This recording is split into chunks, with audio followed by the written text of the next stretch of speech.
ኢራን ምናልባትም ከሶስቱ አንዱን እርምጃ ልትወስድ ትችላለች ይላሉ። የመጀመሪያው ጠንካራና ፈጣን ምላሽ መስጠት ነው። ኢራን አሁንም ለዓመታት አምርታ የሸሸገቻቸው ከፍተኛ ቁጥር ያላቸው ግዙፍ የባላስቲክ ሚሳኤሎች ክምችት አላት። ጥቃት ለመሰንዘር የምትወስን ከሆነ በመካከለኛው ምስራቅ ወደ 20 የሚጠጉ የአሜሪካ የጦር ቤዞች ይገኛሉ። እንዲሁም የዩናይትድ ስቴትስ የባህር ኃይል መርከቦችም ላይ ሰው አልባ በራሪ አውሮፕላኖችን ወይም ድሮኖችንና ፈጣን ጀልባዎቿን በመጠቀም ተከታታይ ጥቃት በመርከቦች ላይ ልትፈጽም ትችላለች። ወይም ደግሞ ሁለተኛው አማራጭ የሚሆነው አሁን ላይ ዝም ብሎ አልፎ ጊዜ ጠብቆና አድብቶ የበቀል ጥቃት ነው ብሎ ሌላ ጊዜ መፈጸም። ይህም ሌላኛው ኢራን ጠረጴዛ ላይ ያለ እርምጃ ነው። ይህም ማለት አሁን ያለው ውጥረት እስኪበርድ ድረስ በመጠበቅና የአሜሪካ ጦር ሰፈሮች በከፍተኛ ጥንቃቄ ላይ በማይሆኑበት በሚዘናጉበት ጊዜ በድንገት ከባድ ጥቃት በአሜሪካ ጦር ላይ መፈጸም።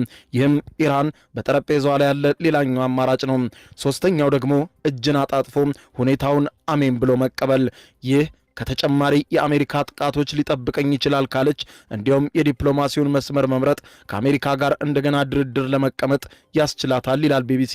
ነገር ግን ኢራን ይህንን ምርጫ መምረጧ ዋጋ ያስከፍላታል ይላል የኢራን አመራር። በተለይም አሜሪካ ጥቃት የምትፈጽምብኝ ከሆነ አስከፊ መዘዞች ይመጣሉ፣ የአሜሪካ የጦር ቤዞችን አጠቃለሁ፣ አነጣጥር ያለው የሚሉ ተከታታይ መግለጫዎችን ትሰጥ ስለነበረ በአሁኑ ሰዓት አሜሪካ ጥቃት ከፈጸመች በኋላ ከአሜሪካ ጋር ወደ መነጋገርና ምንም አለማድረግ ግን መምረጧ የኢራን አስተዳደር በህዝቡ ዘንድ ያለውን ተቀባይነት በእጅጉ ያቀዛቅዘዋል። የአሜሪካም ተጨማሪ ጥቃቶችን የሚያደርሱ ከፍተኛ ኪሳራ ለማድረስም ጠቃሚ ይሆናል። እንዲሁም ወደ አሜሪካ ድርድርን ብትገባ የአሜሪካና የእስራኤል የበላይነት በድርድሩ ላይ ሊታይ ይችላል ይላሉ።